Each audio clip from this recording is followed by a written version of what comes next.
Hello and welcome back to 1001 Beers You Must Try Before You Die. We're in an unusual location here. I'm just going to get the camera and show you.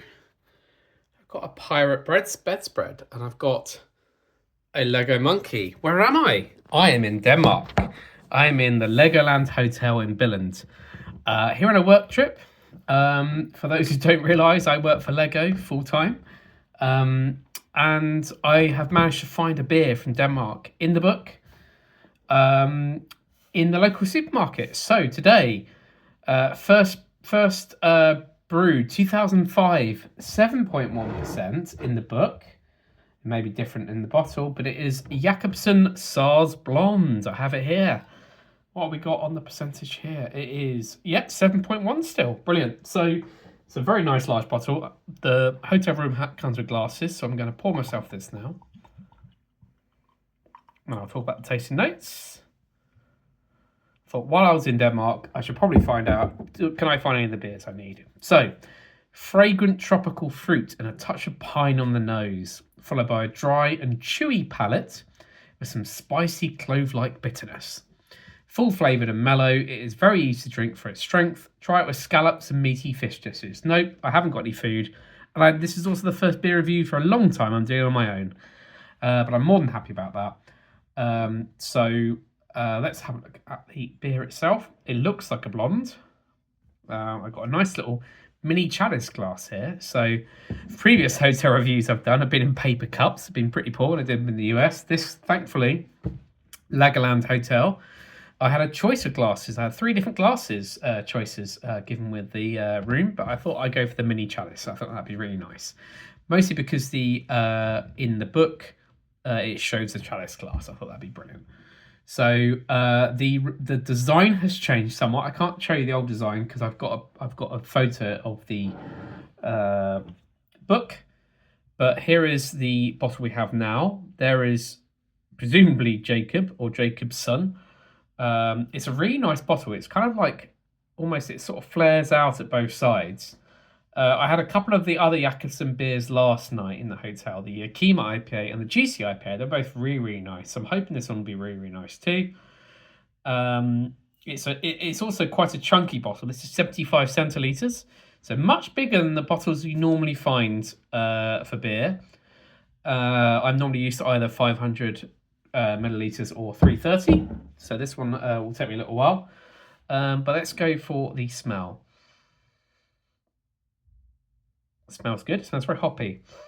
Hoppy with definitely like a herbiness. Let's go for the taste. Cheers.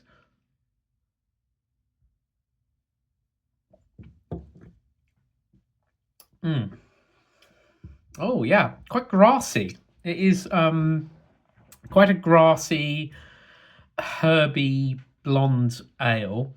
No, I wouldn't say hoppy. It's not malty. It's quite easy going, I must say. That's quite nice.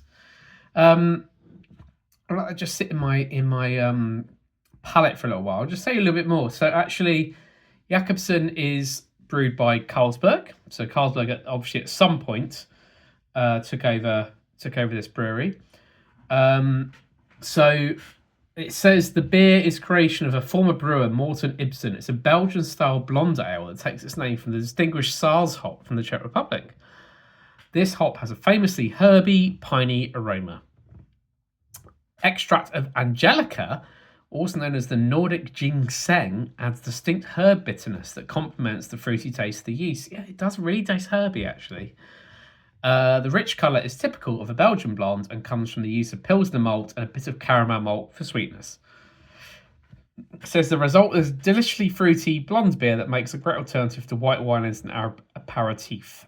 Well, it's really nice. The shape of the bottle was inspired by the old Carlsberg lighthouse next to the old brewery entrance, which was built to celebrate the installation of electric lighting in 1883. Well, that makes sense, actually. It is an unusual bottle shape, and it is kind of lighthouse shaped, actually.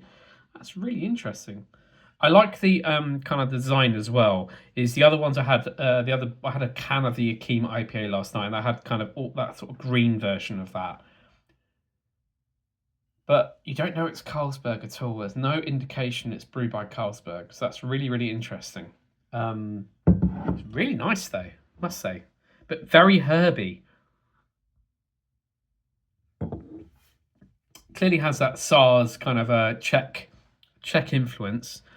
But tastes, yeah, I say herb is the overriding taste I get in it. Angelica is an unusual one, actually. Angelica, you don't see very often. Used to be this thing you get to decorate cakes with, these sort of jelly diamond type things. You don't see it so often these days. But I'm glad I've had that. That's really nice. I will enjoy the rest of that bottle. So like, comment, subscribe, and I'll see you for another beer review very, very soon. Hopefully not on my own.